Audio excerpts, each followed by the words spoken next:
Yeah,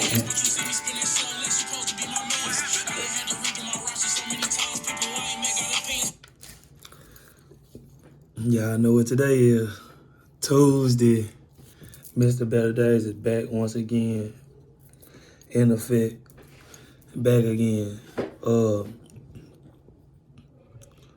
don't know how I really want to start out today, but today been on my mind.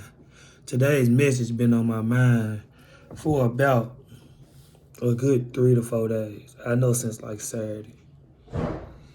If not Wednesday. And I just posted last Tuesday. But if not Wednesday, the message definitely been on my mind for the longest. Like the whole longest just been on my mind. And the title is Listening to God's Message. Listening to God's message. And a man's heart plan his way, but the Lord directs his steps. So of course we all have desires in our heart that we really want to do. But for your steps to be directed, you gotta believe in God. Like you gotta believe in higher power. You gotta really put forth the effort for your steps to be directed. Think about that Bible verse as y'all go through the rest of this month and next month of May. Your heart can plan your way, but God will direct your steps. And 9 times out of 10, most people that talk about their stories, it came true. But today's topic again is listening to God's message. So I got my sheet of paper and I had to write down some bullets. One bullet for listening to God's message is making decisions that hurt, but is a part of his message. Meaning, we all be wanting certain things to happen and you don't never want to give up or feel like that you giving up on something. But sometimes that's part of his message. Like whether it's a relationship, a job, keeping the same car, getting a new car, not getting the car you want, moving here for a little bit of time. It's a message within it. And it hurt because that ain't what you aiming for or want. But that's part of his message so you could get to what you aiming for or what you want. Or who you want or how you want or what you will get. Another thing with listening to God's message is the repetition of signs. If certain things keep happening over and over again, God trying to tell you something. You might want to pay attention and listen because he gonna get tired of trying to tell you the same thing over and over before he give up or start whooping you for not obeying him and his signs. He'll show you stuff over and over again, no matter what it is. No matter if it's a person that keep on disappointing you, keep on crossing you, keep on doing something, that's a sign. Stop trusting them or looking at them the same way. No matter if it's a job that keep on crossing you, not giving you appreciation, not recognizing what you bring to the table, keep on underlooking you, as a sign. Move on. The repetition of signs is part of God's message. Another bullet, not wanting to accept, but have to if you want to be blessed. That's kind of like the first one with making decisions that hurt. But a lot of times we don't want to accept things. But in order to accept those things, that's how you will get blessed. For instance, if we talking about someone in our life, friend, brother, sister, relationships, co-worker, and you not wanting to accept that you have to leave that person alone because y'all got so much history or so much time together. And you feel like they been there, did that they supposed to be there to the next step. No. Sometimes you got to accept that point of view to cut that person off so you can meet the person for your next season or your next step in life or your next goals. That's what I mean by not wanting to accept something. It can easily be not wanting to accept a contract offer or a certain amount of money because it's not what you was meant for. That's not what you worked for. That's not what was on your heart from God to be blessed. Sometimes they go hurt because you be like, man, it might be the opportunity, but at the same time, if God didn't put it on your heart, that's not the opportunity. Next bullet, In order to achieve something you want, you have to do some God or higher power request. That's the start step right there. In order to achieve something, God give you certain things that he wants you to do, or whatever your religion is, higher power wants you to do to achieve what you have to achieve. You have to pay attention, like I said, to God mentioning your signs to get to where you want. But in order, you have to do something to represent God or higher power to get to where you want. As in for me, I had to start doing these talks every Tuesday to get to another step in my life. Because I was holding back my testimonies, my knowledge, things that I went through, or things that could help you all with whoever viewing go through or get through life. I was holding back what he put on my heart, or what he blessed me with to help y'all to get to a next point in life. And in order for me to get there, which I feel like I'm going to get there, and which y'all will see in a month or a couple months or so, is me obeying him by starting every Tuesday talk. No matter how many viewers, how many subscribers, I did this because he talked to me through so many people that I had to start motivating y'all. That's what we mean. Like, in order to achieve something, you got to do something that they request. He requested this for me. Another thing, you can try to plead your case to a woman or man, but God's message is bigger than you convincing them you are the one. Let them be, and let them realize they missed out. God's message.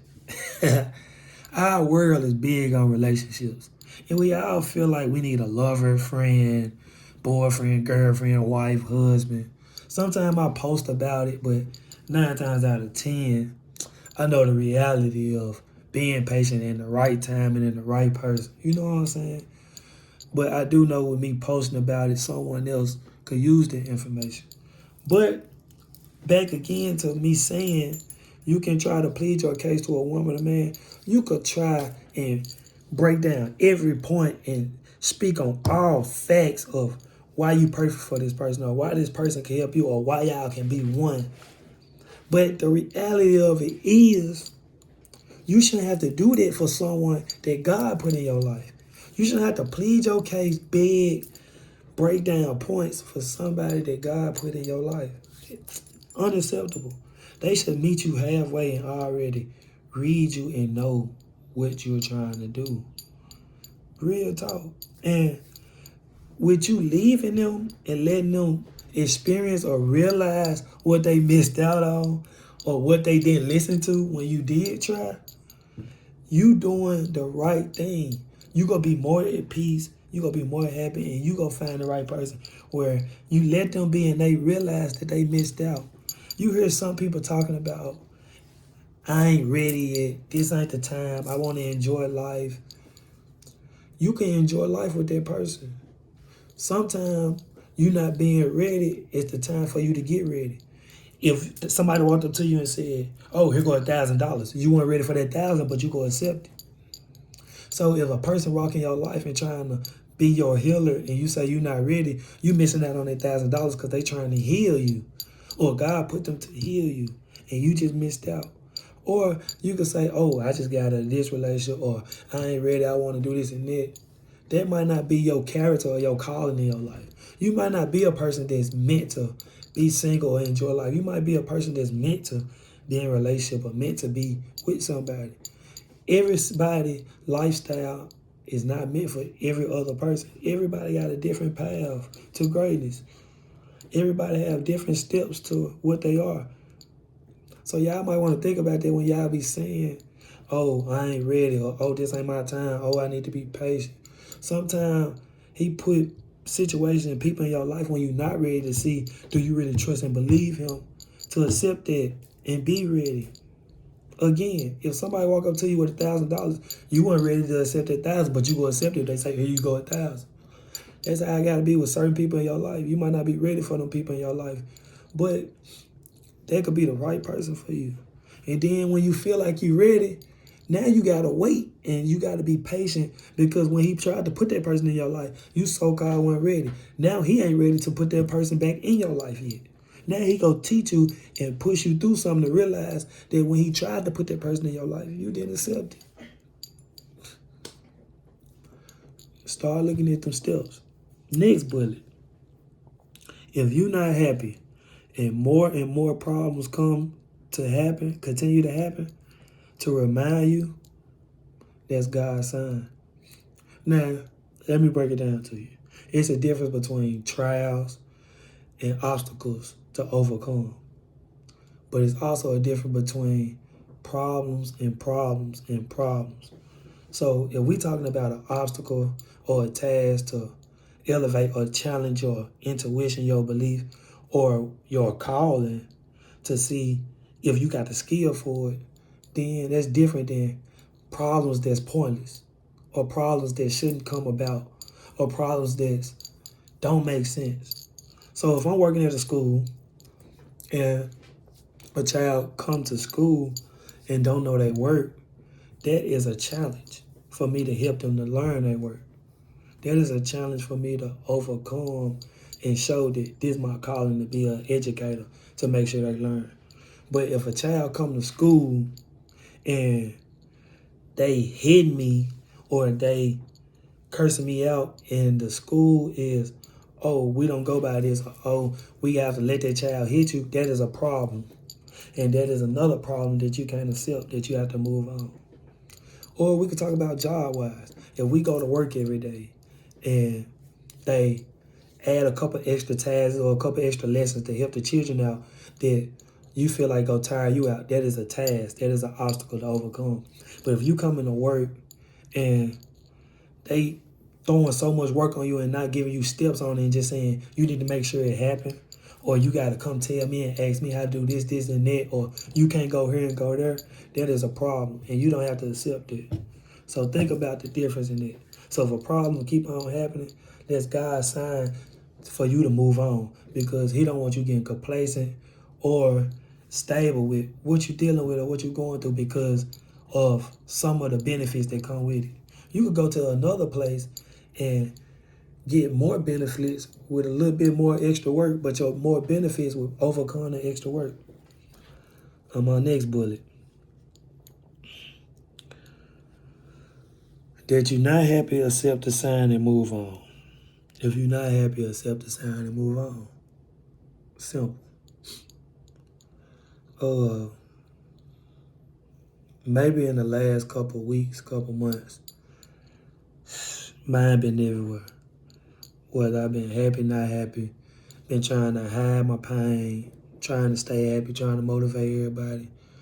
But it comes a time where you have to focus on yourself and move on and step out there and just see what's out there, because you always put yourself, if you one of the people that always put other people first, then you know what I'm talking about, where you feel like you have to carry everybody for so long. And you've been carrying everybody for so long to the point where you don't feel like nobody carrying you and you feel like you drowning.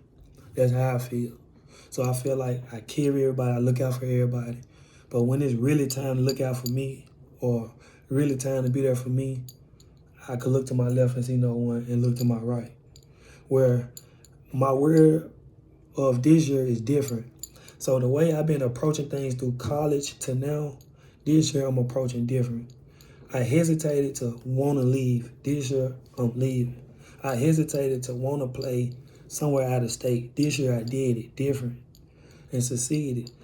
I hesitated to always go through everything with adversity and not say nothing. This year, I'm speaking up, because if I don't speak up and everybody keep letting certain people continue their bad habits, they go continue those bad habits until the point where they go just be going downward instead of upward. So I'm speaking up all this year. That's the difference in me. A lot of stuff that I'm not happy with, letting go, not explaining it. I was big on, even at the beginning of the year, trying to explain myself and plead my case, repeat myself over and over and over again. But again, no matter if they really fooled you and they know you know what you're doing, they got you around, 9 times out of 10, they should trust you and listen to what you're saying. If they keep on ignoring you, listen to God's message. Go to someone that's going to listen and trust and believe in you. With the basketball team, a lot of folks be asking why I don't play here, why I don't do this, why I don't do that no more. I'm accepting everything different. They always say, invest in yourself. Oh, invest in yourself. Oh, go out of here. Oh, you have to go here to get seen. Oh, you have to go there and get seen. But when you hear people saying go here and go there, you never hear them people say, oh, it's God's timing. Oh, did you pray? Oh, did you really ask for the signs? Oh, you sure? They always just say invest in yourself. Spend, spend, spend, spend. But then ask, what do you have to go through in life? Who do you play? Who do your money go to? Do you have this money to spend? When you talk about investing, how hard do you go? Do you really go so hard to be investing in yourself? Excuse my language, but you damn right I go hard to invest in myself. But it's only so much investing you can do before you realize it's not my time, it's God's time. God put it on my heart 2020 why I didn't go back overseas. He knew a pandemic was coming. He put it on my heart 2021 why I didn't go overseas. There was certain students and children in this city that I had to motivate. He put it on my heart 2021, 2022 when I had to turn down 2 deals because they didn't offer enough. He knew. He wanted me to stay to watch my sister play her last year in high school. I seen it in a dream. A lot of y'all see stuff in dreams and visions and God give y'all the message, but y'all still try to force. And I tried to force until I accepted the reason and enjoyed the experience of what he had me doing. Then, after that finished, he showed me again why it was time for me to move on and elevate. He said, you did what I asked you to do. Now I'm finna push you off to see where your faith is to do what you want to do. I started the message off with a man's heart playing his way. He knew my heart. And he go direct my steps, and that's what he doing. But like I said, I'm speaking it into existence, and I've been praying, and I stayed to myself. But within the next month to 3 months, Better Days finna elevate. 1. 2, my next book will be out. 3, the biggest blessing that y'all gonna see behind closed doors and out in public is the work I put in will be seen. That after my work be seen, the next 2-3 years, I'm gonna be able to start a foundation and start something with my work being seen and my skill set, that the stuff that y'all already heard about me or that all the enemy and doubters doubted me in doing with basketball, y'all gonna see I made a dream come true, and I really made a Cinderella story. But listen to God's message, like I said, been on me heavy. That song by T Grizzly, Built For It, been on me heavy. Because he mentioned God's plan and how he was built for all the trials, how he lost so many people, how so many people crossed him, how everything he went through made him built for where he is now. And lately in all his songs, he been talking about his son. And every time I do something now, I think about my daughter. Like, I can't be traveling for free or doing certain stuff, wasting money when I'm trying to invest or save money, because you never know when her mom or I might have to buy something. I can't just be going wasting stuff now. I have to be a little more serious, which I am, but that's part of maturity and elevation. Someone hit me the other day with, why you here, why you doing it, you need to be doing this and that. And they said it in a way, but you have to listen to the message, not how it's delivered. And I accepted it. That's why this summer, when I leave and do what I have to do, the next step will be making sure I achieve what they said in their message. But again, I'm Mr. Better Days today, Tuesday. Stay tuned every Tuesday. Y'all know the motto. Better Days is the motto. Live by it, dream by it, pray on it. Stay blessed.